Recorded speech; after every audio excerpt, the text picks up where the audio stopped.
So it's 8 o'clock Friday morning. Beautiful sunny day apparently, because an hour ago it was looking like it was going to pour with rain.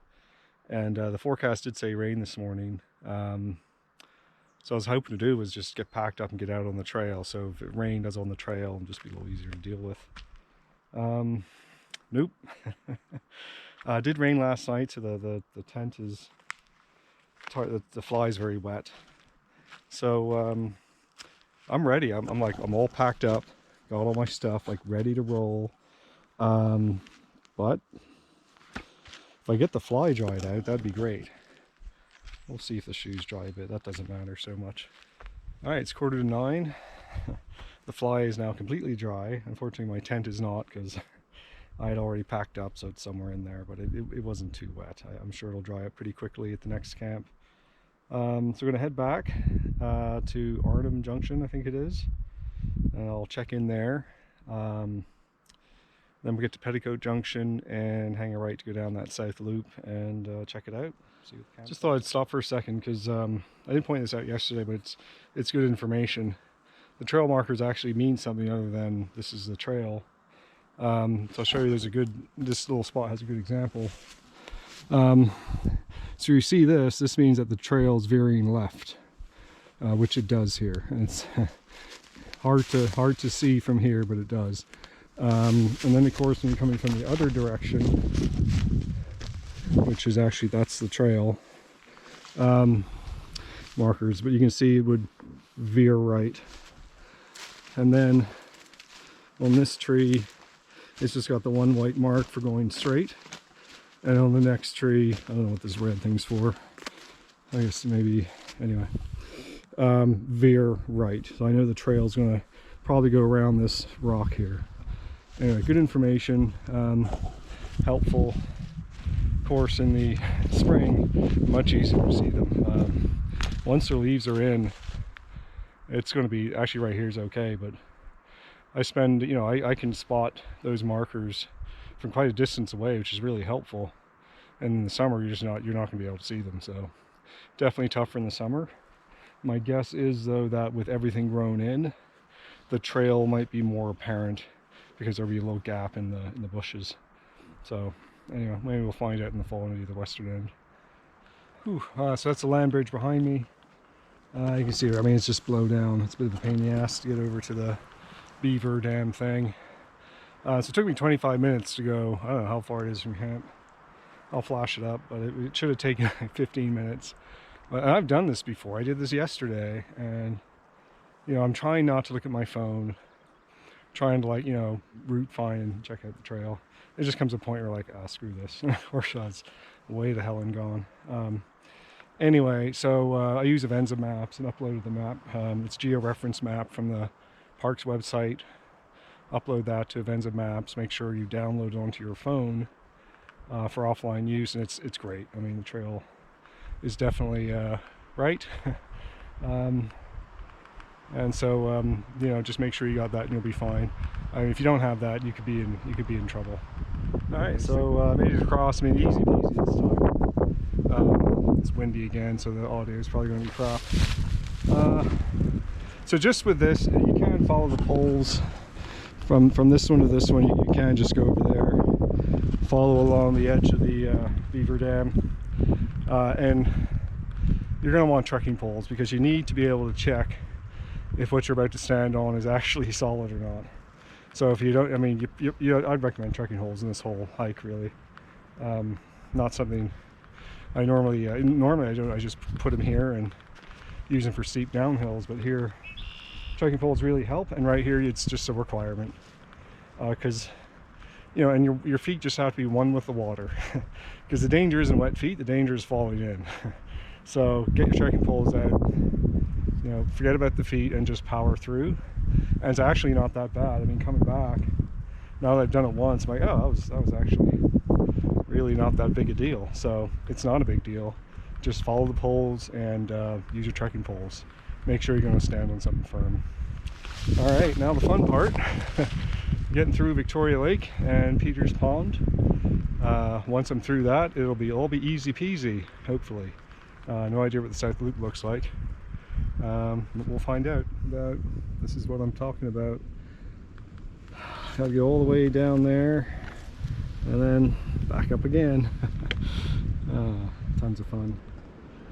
So made it through the tough section. Certainly from campsite 21 to Peter's Pond is the tough part for sure. It was better after campsite 21, and now of course I'm back on a more normal trail.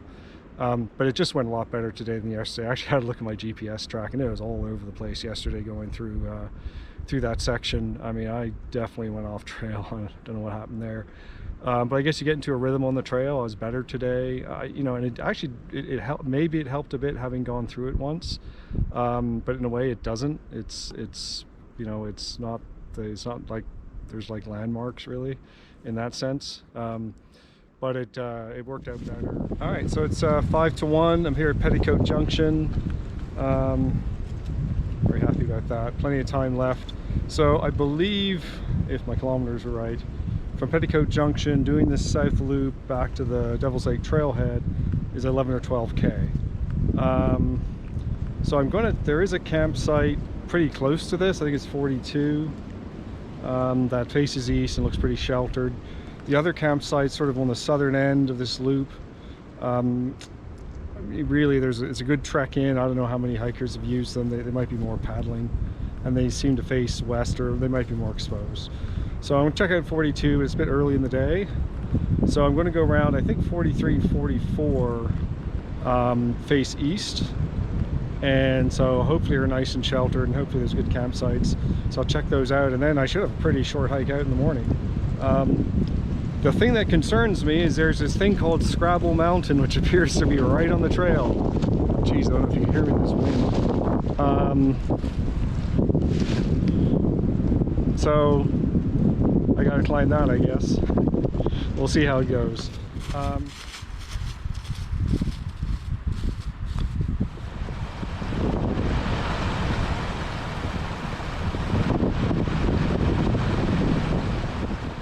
The portage to Sheldon Lake. I get to go across this. Let's see a white trail marker. I don't know. I'm thinking I'm going to do a detour. So it's 1:30. So I've been going along this trail too long. This seems to be the theme. It's like a quad trail basically. And then you get this kind of stuff. And so this is the trail, and it doesn't look really much better along the sides. I guess you could pick your way across, and you can see it goes up there. So I don't know. I'm thinking I'm just going to hoof it through. Yeah, here we go again. All right, at the trail to campsite 43. It's 1:45. I think I left Petticoat Junction at 1. I'll have to check that. So if it's only been 45 minutes, this might be 3k in. I need water, so I gotta go check it out anyway, and I will. And it's really quite a faint trail, so I'm not sure how many backpackers use this, but there's flagging, so we'll go check it out. So yeah, it wasn't much of a trail coming in at all. I don't think people camp on this side of the lake backpacking, and it'd be a bit embarrassing if you came in, trucked in on the trail, and there's somebody on the thunder box, because there it is. So I can see the sign for the campsite just over the rise. Go have a look. Let's go get across this. All right, so here we are at campsite 43. It's not bad. Really nice pine covering on the ground. 1 or 2 tents max, I guess. We'll trek down to the water. It's actually not as sheltered as I was hoping, because it's up on this hill. So there's actually definitely a breeze coming through. I mean, it's so windy today.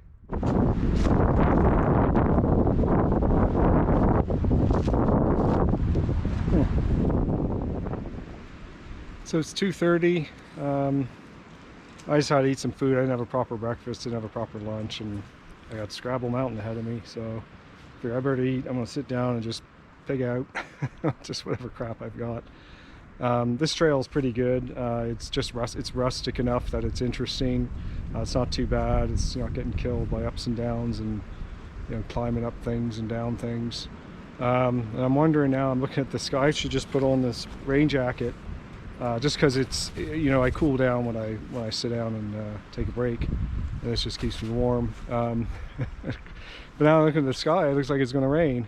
Fortunately, I have data here and it's telling me it's not going to rain, so I'm like, okay, but whatever. I mean, if it does, it does. But right now,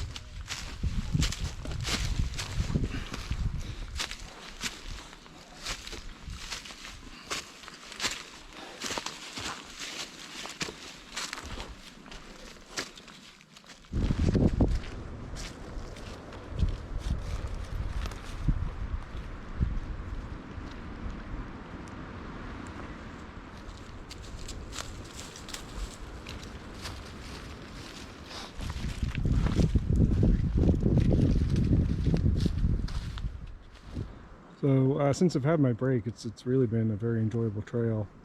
Rustic, but not too difficult. Then you get things like this. I mean, that's I don't know if you can see them, but see the white markers there. Actually, this would be a nice place to camp back here. Of course, that would be frowned upon. So yeah, I just got to find a way around. I would not walk through that. I'm gonna probably lose a damn boot. But it looks like I can go around that way, so I'm sure it'll be fine. So it's 20 to 4, and since I last checked in, the trail kind of reverted back to probably an old quad trail. At any rate, still very easy to follow and well marked, and still very enjoyable as well. I just noticed as I was coming up here, it looked like there's a lookout, so I'm like, oh, let me check my map. And I think this is Scrabble Mountain right here. It's very windy, so the audio is going to be crap, but I'll just go up there and check it out. I didn't even really notice I was going up, frankly, so it's not nearly what I was, I don't know what I was expecting, but I was expecting something tough. When you call something a mountain in this part of the park, after the crap I've been through the last day or so, I was expecting something, tougher than this. So anyway, let's go have a look.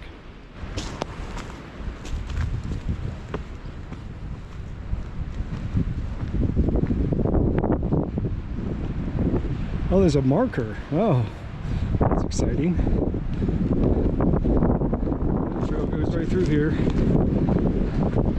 Oh yeah. So I don't know if I mentioned this before, but they do the same thing with the paint. If they want you to turn left, that's what they do.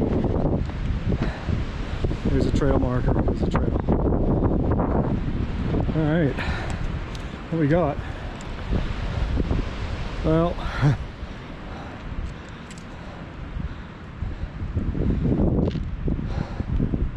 think if someone made the special effort to hike up here for the views, they would be disappointed.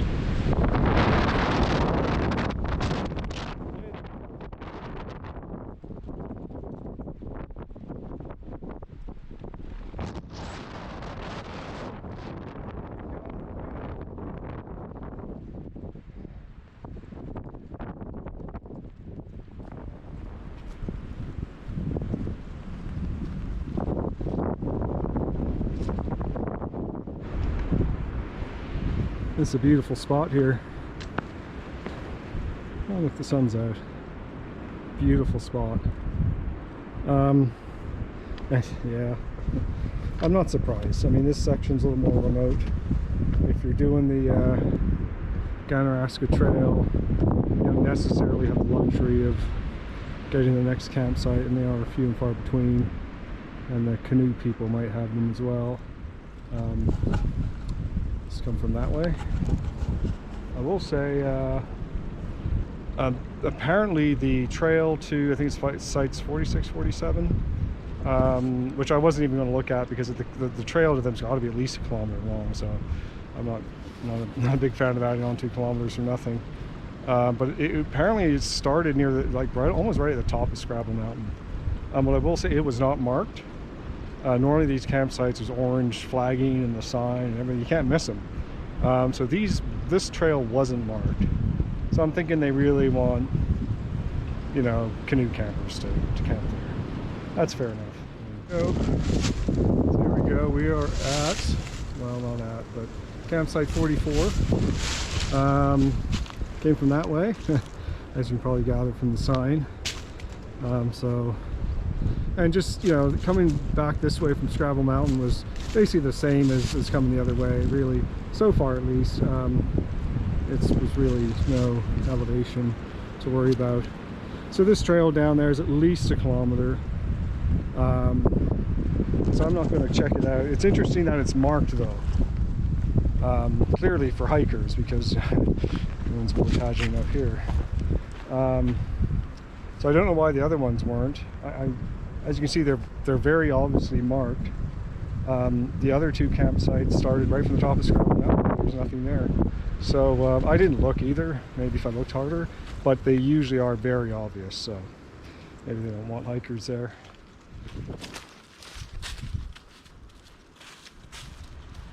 So we're well within the private property now. Let's just stop here because this is just a really lovely babbling brook. And also, just since I last checked in, it's been all downhill. Decent amount of elevation loss. So maybe Scrabble Mountain is a Scrabble from this side. But you have to look at this. Is just a nice scene. Just a really nice scene.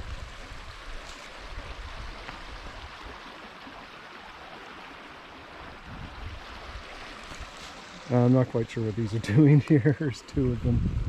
I don't know what that's about. There's also a trail going along the bank. Not sure why. Maybe that's what these things are marking. It basically, now I know what that trail is, because the actual trail, I guess, used to go that way. You could, I guess, rock off. I don't know, but yeah, or go across that log, but no. There's a bridge. So I have to go that way anyway. It's interesting. It's definitely for the Ganaraska people, because coming from the other way, you don't see that, and I could have walked right past that and just said screw it and just walked across the stream. So pays to stop and look around. All right, well, let's check this out.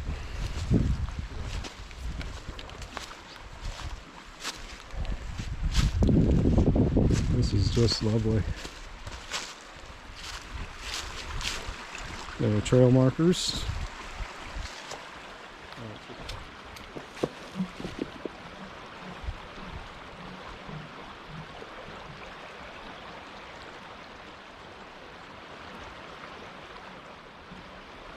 So this is interesting.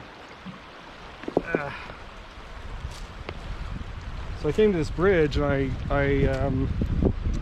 just figured it's a continuation of the trail up to Devil's Lake parking lot. But then right here is another one of those private property signs, like the whole 9 yards with the code and everything else. So I'm like, oh, hang on, I guess we got a lot of private property to go. So I look at the map, and sure enough, this is the Ganaraska Trail, and I have to cross that stream, this stream. And I think I can see a trail. I think people just use the bridge and bushwhack back. So I think that's what I'll do. Cause, oh yeah, there's even flying. Yeah, okay, that looks like the thing to do. Because I know after that stream crossing, it did veer to the right. So it should be pretty easy to intersect the trail. So I'm back where I started. And I think I get it now. If you're coming from this direction, you'll see the bridge sign. And then it's hard to see the flagging, but there is a little trail where you can see the trail there. It's a faint trail, but it is flagged, so I think it's kosher. And if it isn't, there's a trail camera, so they will know what you did last summer. Anyway, oddly enough, there seem to be 2 ways to go. This is interesting. I hadn't seen a blue sign for a while. If I looked behind me, I would have seen them, but anyway. So I just checked the map, and I walked right past the trail to 42. it was not flagged. So what does that mean? It's not a particularly long trail. And when I saw this lake here, I was kind of like, am I there? It's a nice looking lake.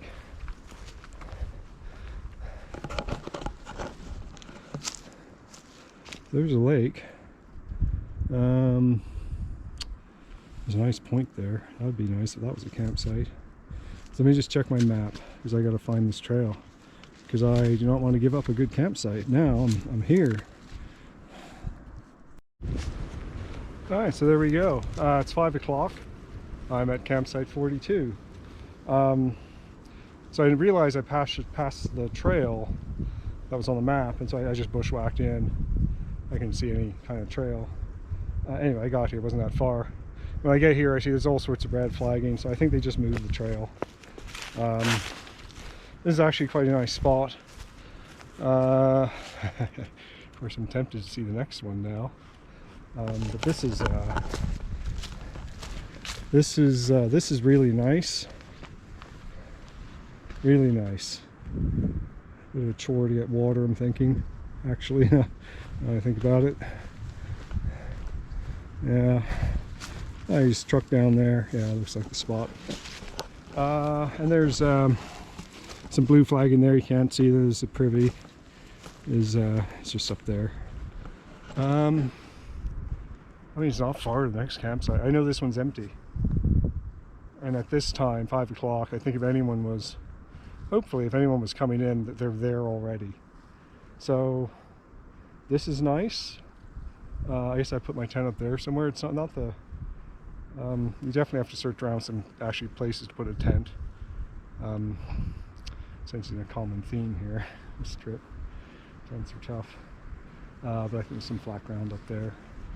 So I think I'll take this trail out to the main trail. I almost check out that campsite. It's only 5 o'clock. Look at that, sun comes out. What more could you ask for? So here we are, campsite 41. This came from over there. It's actually a decent trek in, although it probably matches in distance the trek out of the other campsite and the new trail. So here we are, campsite 41. Windy here. We got some weather moving in. Man. Oh my god, where did they get the water?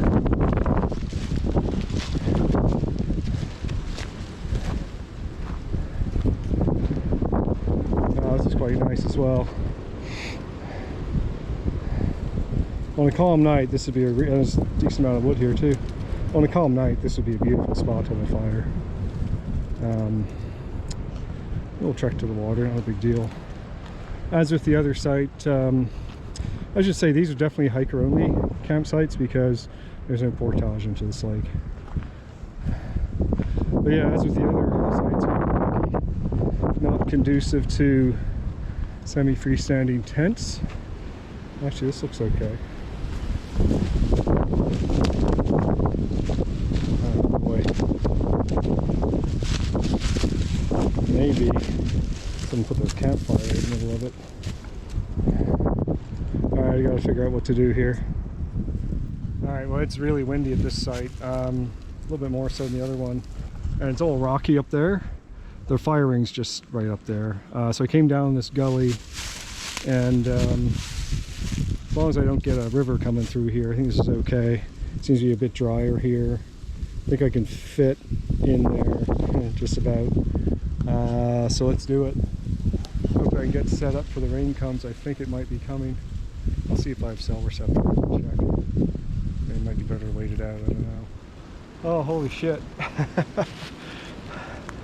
Yeah, great cell reception here. I checked the weather is like imminent squalls, 100% or 80. I was like, oh shit, and it just, the wind just picked up a little low right now.